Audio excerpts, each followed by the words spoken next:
Hey, what's up, everybody? Welcome back to News Dose. And as we close in on PlayStation's 30th anniversary, that is just so cool to think about.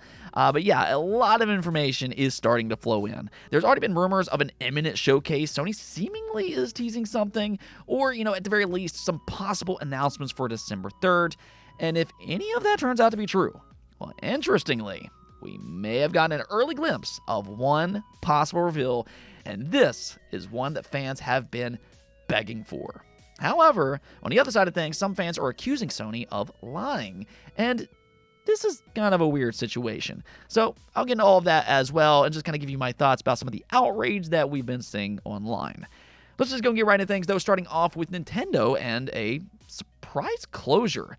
This just kind of came out of nowhere, but apparently they just announced the closure for the Nintendo Switch eShop in China. That seems a little bit concerning when you first hear about it. China is a rising market in the AAA space. Look no further than Wukong. And we know that these console manufacturers have a desire to make their own breakthrough in one of the most populated places in the world. So what exactly is happening here? Why is Nintendo bailing out of China, or seemingly? Well, apparently, it isn't quite as bad as what it first sounds. Daniel Ahmad posted this up over on Twitter, and he gave a pretty good explanation. He said the China version is a unique console that is different from the global version. The China version is region unlocked when it comes to cartridge-based games, and any game cartridge will work. The China version is region locked when it comes to online services, and only a China eShop account is available to use. This means only officially approved games can be downloaded from the China eShop, of which there are less than 100. What this means is that a lot of core console gamers prefer to import the console from Japan, Hong Kong, or the United States, as the global version is fully region unlocked and can access any eShop store. The shutdown announcement is specifically referring to the China version of the console. Game cartridges and already downloaded games will continue to work, of course, but online services and new game downloads will not. While an official reason was not given for the closure of online services, the date suggests it's the end date for a contract Nintendo had in place with the service provider under Tencent. The announcement also comes at a time when the Switch is at the end of its life cycle. The decision will have a somewhat limited impact on the install base in China, given the limited selection of games via the eShop plus a large number of import consoles in use. It's likely Nintendo is currently working with Tencent to negotiate terms for the Switch successor, online services.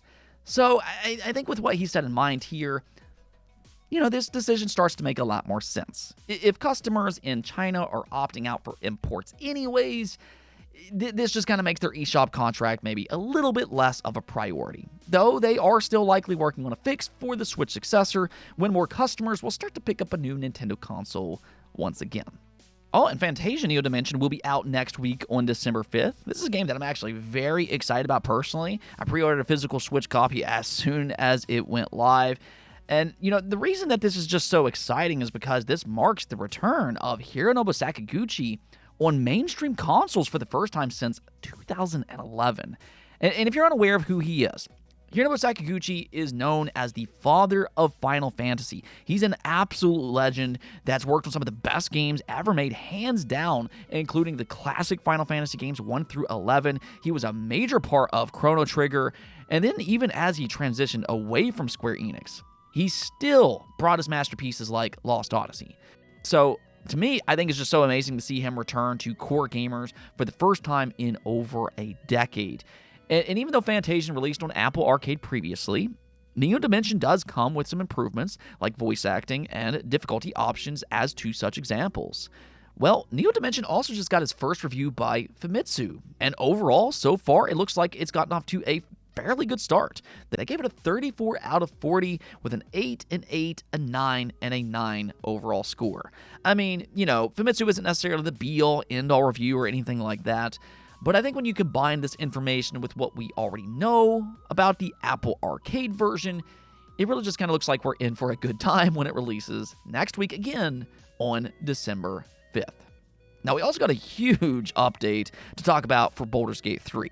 A lot of people already kind of view this game as one of the best games ever made, and somehow, Larian Studios just made it even better. They just announced a free update, and that's the first thing that I really want to point out here. I think it's just really impressive how they've handled this game. There's so many studios out there that would probably charge a premium price for the amount of content that they're about ready to add with this update. So I just really appreciate how Larian goes about their business. I'd say that there's a lot of studios and publishers out there that can, maybe learn a thing or two from them. But let me check this out. This free update includes crossplay across all platforms, new unique voice dialogue, a new photo mode for anybody who enjoys that type of stuff, and also, and this is what a lot of people are probably going to be really excited about, 12 new subclasses. So, with the addition of crossplay and 12 new subclasses, this is a significant update.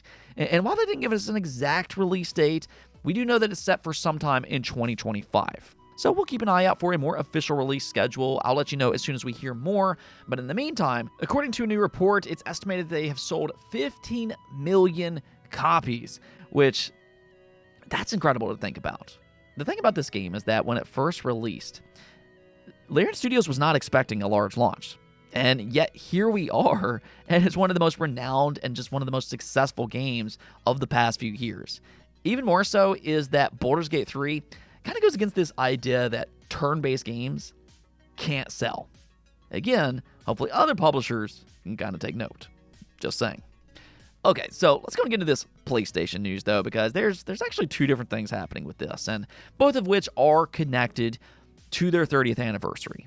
As a way to celebrate this special occasion, they launched a 30th anniversary website that combs over their history. You can look at each of their individual consoles on this website, and it'll give you information about that generation and some of the things that it achieved. It's actually a really cool website. I do enjoy this type of stuff, and I'll go ahead and leave a link below. That way you can check it out as well.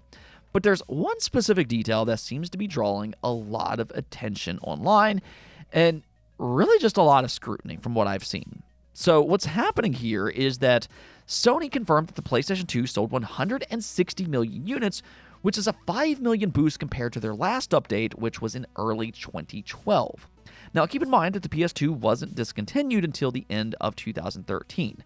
So the 155 million mark was never 100% accurate. We were always missing about 20 months of data for the PlayStation 2. We just never got another official update from Sony, or at least until now. However, the thing that people seem to be pointing to is the timing of this announcement. That seems to be what's drawing a lot of scrutiny online. Some people are asking, why is Sony suddenly announcing this after 10 plus years? And if maybe it has any kind of connection with the idea that the Switch is getting a little bit closer to maybe surpassing what PlayStation had previously announced. So there's this idea that Sony is inflating the PlayStation 2's real number to keep Nintendo from claiming the crown of having the best-selling console ever made. I, however, don't fall into this group that Sony is lying. And I say that for a few different reasons. First off, in terms of the timing that a lot of people are pointing to, Jim Ryan already said that the PS2 sold 160 million units. He said that back in March of this year. So this is not the first time that we've heard about this. This just makes it a little bit more official. And then also, the fact remains that there's always been about 20 months of data for the PlayStation 2 that we just didn't officially know about. We always knew that there was more than 155 million PS2s out in the wild. And it really wouldn't surprise me if Sony pushed out some large shipments right before they discontinued it to get it to that 160 million mark. That way they could send off one of the most iconic consoles ever made with ample stock for people that wanted one last chance to buy a brand new PlayStation 2. I think it's completely within the realms of possibility that they shipped 5 million units in a nearly 2-year stretch to send it off. Now, I do understand that there's always going to be a debate about which is more impressive, the PlayStation 2's 160 million or the Switch and whatever it ends up selling. A lot of people will always point to the PlayStation 2 and how it sold a lot of units based on it being a cheap DVD player in an emerging world of the DVD format. But even still, it was a great gaming console with a great library of games. So no matter how it reached its success, 160 million units is nothing short of impressive.